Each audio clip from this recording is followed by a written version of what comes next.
सन 8 हिजरी का वह दिन था जब मदीना की फिजा अचानक गम में डूब गई, क्योंकि नबी करीम सल्लल्लाहु अलैहि वसल्लम के भेजे हुए सफीर खालिद इब्न उमर अल अज़दी को मोताहा के मुकाम पर कैसर रूम के गवर्नर ने शहीद करवा दिया था। अरब की रिवायतों में कासिद का कत्ल सबसे बड़ा जुर्म माना जाता था, और जब यह खबर रसूलुल्लाह सल्लल्लाहु अलैहि वसल्लम तक पहुंची तो आपके चेहरे पर गम भी था और एक अटल फैसला भी। आपने फौरन 3000 सहाबा का लश्कर तैयार किया और उसकी क़यादत पहले ज़ैद इब्न हरीथा को दी, फिर उनके बाद जाफर इब्न अबी तालिब और फिर अब्दुल्ला इब्न रवाहा को। लेकिन साथ ही यह भी फरमा दिया कि अगर यह तीनों शहीद हो जाएं तो मुसलमान अपने बीच से नया अमीर चुन लें। यह सुनकर हर दिल समझ गया कि यह सफर आसान नहीं हो। जब यह लश्कर मोतह की सरजमीन पहुंचा जो आज के जॉर्डन में है, तो सामने का मंजर देखकर सांसें थम गई, क्योंकि रोमी बादशाह हिरकल ने लगभग 2 लाख का लश्कर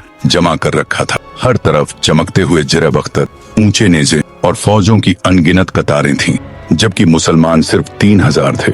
लेकिन ईमान का हिसाब दुनिया के हिसाब से अलग होता है। जंग शुरू हुई तो ज़ैद इब्न हरीथा ने झंडा उठाया और दुश्मन की सफों में घुस गए, यहाँ तक कि शहादत पाली। फिर जाफर इब्न अबी तालिब ने अलम संभाला और ऐसी बहादुरी दिखाई कि दुश्मन दहल उठा। उनका दायां हाथ कट गया तो बाएं हाथ से झंडा थाम लिया, फिर बायां हाथ भी कट गया तो उन्होंने झंडे को अपने सीने और बाजुओं के बीच दबा लिया और आखिरी सांस तक लड़ते रहे। जब उनका जिस्म मिला तो उस पर 50 से ज्यादा जख्म थे और सब सामने की तरफ थे, क्योंकि उन्होंने कभी पीठ नहीं फेरी थी।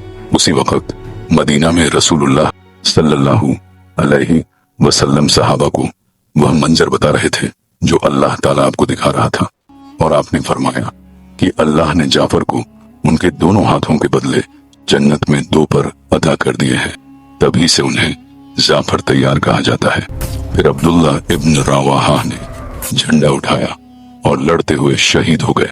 अब लश्कर बिना अमीर के था, लेकिन बिखरा नहीं, क्योंकि यह सहाबा की तरबियत थी।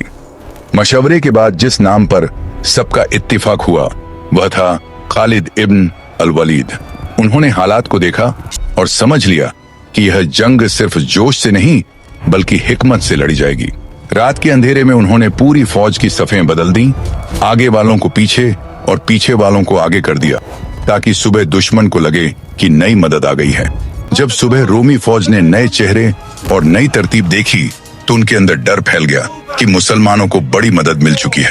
यही वह लम्हा था जिसका फायदा उठाकर खालिद इब्न अल वलीद ने मुसलमानों को बेहद मुंज़म तरीके से पीछे हटाया और 3000 जानों को 2 लाख के घेरे से बचा लिया।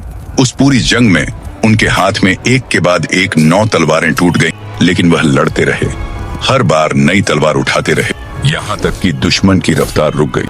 जब लश्कर मदीना वापस आया तो कुछ लोगों ने ताना दिया कि तुम मैदान छोड़कर लौट आए हो, मगर रसूलुल्लाह सल्लल्लाहु अलैहि वसल्लम ने फौरन फरमाया कि यह भागना नहीं बल्कि अल्लाह की राह में हिकमत के साथ लौटना है। और फिर आपने खालिद इब्न अल वलीद को सैफुल्लाह यानी अल्लाह की तलवार का लक़ब अता फरमाया। ऐसा लक़ब जो तारीख में सिर्फ उन्हीं के नाम हुआ